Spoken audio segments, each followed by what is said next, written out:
A lot of ways are similar to the Midwest if you're out on the Eastern Plains here, obviously. On the river, trail cameras, food plots, trail systems, trim and shooting lanes, pretty much just improving the accessibility of the property, improving the food on the property, and having it set up ready to hunt.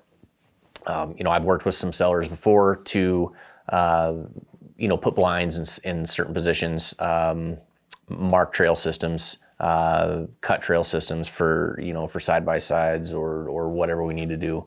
The mountains out here are a little bit different because, you're not really putting food plots in, for the most part. There is areas where there is food up in there, but typically it's just mountain, it's mountain terrain. If you've got a little bigger ranch and you've got, say, some water holes, wallows, any type of water source, there are people that will put blinds and stands on there for the elk and even deer, a lot of bears that'll come in like that. So improving water sources. That being said, with Colorado, water is a huge, huge deal out here. You're not allowed to even really catch rainwater. You can't divert any type of water. So you've got to have basically a legal water source. You can't really catch rainwater, even off your roof into a barrel. Typically without water rights, you can't do that. So if you've got existing streams, ponds, rivers on your property, then you can really take advantage of those. As far as food, you can't bait or anything out here. So that's not really something you can do, but just improving accessibility is probably the main thing.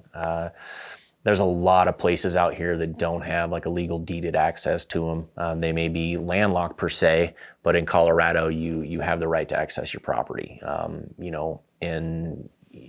in Wyoming, that's not the case. You could be landlocked and not have a legal access to your property other than helicopter or however you can get to them that way. But here you have to have a way to get to your property. So a lot of landowners I'll work with and say, hey, we may be able to improve the value of your property by seeking a legal access, which I'm working with. It's just a small 40-acre parcel right now. I've sold some larger pieces for these landowners.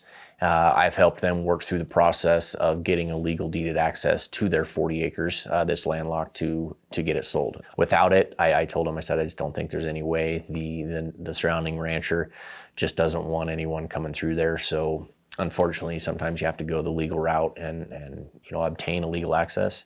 So that's a huge factor in increasing property value. Even though you have to have property or access to your property, having a legal deeded access or easement is huge to me from a buyer standpoint. When you can tell them, yep, here's your access. It's deeded and it comes with the property, so you're always going to have that. You're never going to have any issues with it. That's a huge thing.